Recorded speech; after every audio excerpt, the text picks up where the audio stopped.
Urung lah.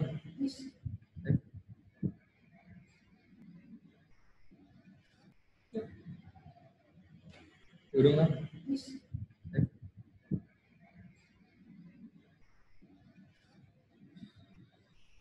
Assalamualaikum warahmatullahi wabarakatuh. Alhamdulillah.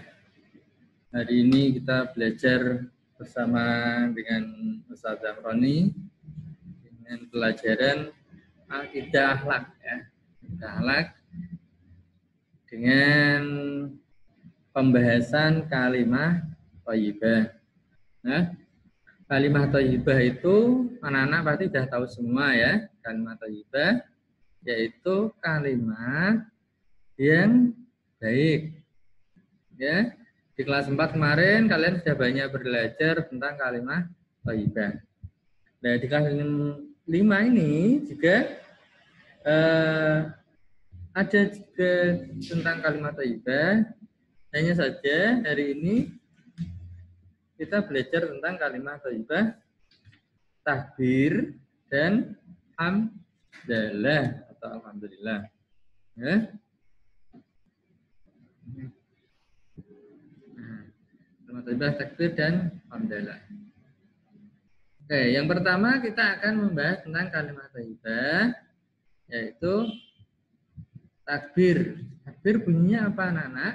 Takbir bunyinya adalah Allahu Akbar. Allahu Akbar. Nah, kalimat Allahu Akbar itu tentunya membahas tentang kebesaran Allah. Allah itu maha besar. Situ Allahu Akbar artinya Allah maha besar. Nah, di situ ketika kita membaca takbir, tentunya kita merasa bahwa diri kita itu kecil. Ya. Kecil dengan Allah itu maha besar. Kemudian kalimat takbir itu dibaca ketika apa sih? Ya, kalimat takbir itu dibaca ketika satu mengagungkannya, ya. Kita mengagungkan Allah. Contohnya ketika kita Lebaran ya, Idul Fitri atau Idul Adha. Tentunya kita mengagungkan asma Allah, ya, dengan bacaan takbir, ya, sampai berulang-ulang ratusan ribuan bahkan tak terhingga ya dari waktu maghrib sampai menjelang sholat Idul Fitri. Ya, tapi kalau sholat Idul Adha kita membaca takbirnya sampai di hari tasyrik, itu lama sekali ya. Kita baca takbir dan nama Allah. Kemudian yang kedua, kalimat takbir dibaca ketika kita melaksanakan sholat. Orang itu kalau sholat pasti membaca takbir. Di dalam sholat pertama kali takbirnya itu adalah takbiratul ihram. Allahu Akbar. Nah, itu takbir harus dibaca. Dan setiap pergantian gerakan dalam sholat lalu membaca takbir. Ya, mengagungkan nama Allah. Kemudian yang ketiga ketika kita berzikir. Ya, berzikir pada umumnya dilaksanakan setelah kita melaksanakan sholat. Ya, berzikir. Allahu Akbar, Allahu Akbar, Allahu Akbar. Sampai 33 kali. Ya. Apakah hanya terbatas itu? Tidak. Ya, untuk mengingat Allah, berzikir bisa kapan saja, kecuali ketika kita di WC, ketika kita di tempat-tempat yang dilarang, kita tidak boleh menyebutkan nama Allah. Ya, nah, berzikir. Kemudian yang keempat adalah hendak melakukan suatu pekerjaan. Ketika kita akan melakukan pekerjaan, marilah ya seyogyanya, sebaiknya diawali dengan baca takbir. Artinya apa? Agar pekerjaan kita menjadi ringan, mudah.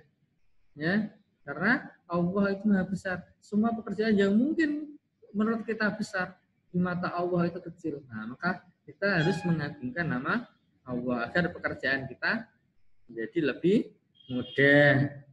Yang kelima, ketika kita menyaksikan kejadian yang luar biasa, anak-anakku semua ya, mungkin kalian melihat fenomena alam yang sangat luar biasa. Nah itu kita baca takbir, Allahu Akbar, saking terharunya kita, saking merasa wah itu adalah yang luar biasa. Kita baca takbir. Kemudian, nah, apa sih hikmah kita baca takbir? Yang pertama adalah kita merasa rendah dan kecil di hadapan Allah. Karena Allah adalah Maha Besar dan kita itu sangat kecil. Ya, kita merasa rendah dan kecil di hadapannya. Nah, bayangkan kalau kita itu melihat planet bumi kita di antara planet-planet yang lain, itu kita berada di bumi yang tidak kelihatan ya dibandingkan dengan planet yang lain yang besar-besar itu. Nah, planet yang besar-besar itu adalah ciptaan Allah. Nah, ciptaan Allah. Bayangkan saja kalau yang diciptakan aja sebesar itu, berarti yang menciptakan lebih besar dari yang diciptakan. Ya, itu adalah Maha Besar Allah. Yang kedua, kita harus selalu ingat kepada Allah tadi dengan cara berzikir. Jadi hikmahnya kita itu pasti akan ingat kepada Allah. Kita berzikir Allahu Akbar, Allahu Akbar, pasti hati kita akan mengingat Allah. Yang ketiga, selalu merasa optimis terhadap pertolongan Allah. Jika kita sudah percaya bahwa Allah itu Maha Besar, maka kita pasti akan optimis, yakin bahwa Allah itu akan menolong kita. Misalkan kita bertemu dengan musuh yang sangat besar, nah, bacalah takbir, ya, kita akan merasa optimis, merasa mampu untuk mengalahkannya. Karena apa? Allah lebih besar dari musuh kita. Ya. Kemudian hikmah yang keempat, kita membaca takbir adalah kita tidak mudah putus asa, ya, tidak mudah putus asa. Nah, ketika kita merasa optimis, pasti sifat pesimis akan hilang. Nah, sehingga yang tertanam dalam diri kita adalah selalu optimis dengan selalu pertolongan Allah. Nah, ini dalil tentang maha besarnya kekuasaan Allah. Ini terdapat di surat Yasin ayat 82 yang bunyinya innama amru idza arada syai'an ayyaqula lahu kun fayakun. Nah, kita harus optimis di sini. Kun fayakun. Allah akan menjadikan segala urusan kita itu menghendakinya menjadi lebih mudah. Kun jadilah. Nah, ketika Allah menghendaki jadi pasti. Ya, anak-anak ya, itu adalah tentang bacaan takbir. Kita harus menjadi orang yang optimis. Kemudian yang kedua, kalimat thayyibah adalah hamdalah, ya, hamdalah atau alhamdulillah. Alhamdulillah ini memiliki arti segala puji bagi Allah. Kalimat hamdalah dibaca ketika atau mendapatkan kenikmatan. Berarti kita nikmat ya, alhamdulillah. Ya, kita mendapatkan nilai yang bagus misalkan. Alhamdulillah dapat rezeki, dikasih makanan atau apa dari teman atau dari tetangga. Alhamdulillah. Misalkan alhamdulillah kita diberi hadiah ulang tahun misalkan. Ya itu rezeki. Banyak sekali ya, ketika mendapatkan nikmat rezeki kita harus membaca hamdalah. Kemudian ketika mengerjakan sholat, ya, sholat itu ada bacaan alhamdulillah sama di surat Al-Fatihah itu juga ada bacaan alhamdulillah. Kemudian berzikir. Nah, kita setelah selesai sholat mengingat Allah dengan berzikir alhamdulillah, alhamdulillah itu sampai 3 kali, ya, itu mengingat Allah. Kemudian selesai mengerjakan sesuatu pekerjaan. Ketika pekerjaan kita selesai, untuk mengungkapkan rasa terima kasih kita kepada Allah, kita ucapkan alhamdulillahirabbil alamin. Berarti kita sudah nikmat yang diberikan Allah kepada kita syukuri. Alhamdulillah. Setelah selesai pekerjaan kita ya. Lalu hikmahnya apa ketika kita membaca hamdalah? Yaitu adalah terhindar dari sifat sombong.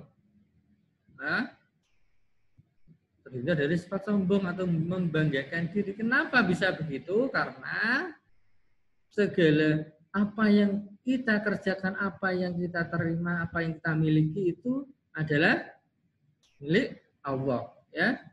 Nah, karena segala puji hanya untuk Allah. Kemudian yang kedua, selalu ingat nikmat yang diberikan Allah. Jadi nikmat yang diberikan Allah itu kita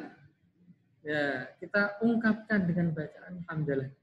Yang ketiga, selalu bersikap rendah hati. Kenapa rendah hati? Karena apa-apa yang ada pada diri kita itu adalah pemberian dari Allah. Nah, usaha kita, kekuatan kita itu dari Allah semua. Nah, yang keempat, merasa cukup atas nikmat yang diberikan. Jadi nikmat kita cukup. Nah, yang kelima, Allah akan menambah nikmat kita karena selalu bersyukur. Ya, jadi orang itu kalau bersyukur kelihatan banyak berzikir, alhamdulillah, alhamdulillah hari ini saya diberi nikmat sehat, hari ini saya masih diberi kekuatan untuk bersekolah dan sebagainya. Nah, kemudian dalil yang tentang orang bersyukur adalah di Quran surat Ibrahim ayat 7 yang artinya sungguhnya jika kamu bersyukur niscaya aku akan menambah nikmat kepadamu, tetapi jika kamu mengingkari nikmatku maka pasti azabku sangat berat. La in syakartum la azidannakum wa la in kafartum inna adzabi lasyadid. Dari situ ketika kita selalu bersyukur maka Allah akan selalu menambahkan nikmatnya kepada kita. Maka anak-anakku semua marilah selalu membaca hamdalah. Apapun nikmat yang kita terima sedikit ataupun banyak, kita biasakan baca hamdalah. Demikian anak-anakku semua, kurang lebihnya mohon maaf. Ya, kita akhiri pertemuan pada kali ini dengan selalu bersyukur kepada Allah dengan ucapan hamdalah alhamdulillahirabbil alamin. Demikian dari Ustaz. Assalamualaikum warahmatullahi wabarakatuh.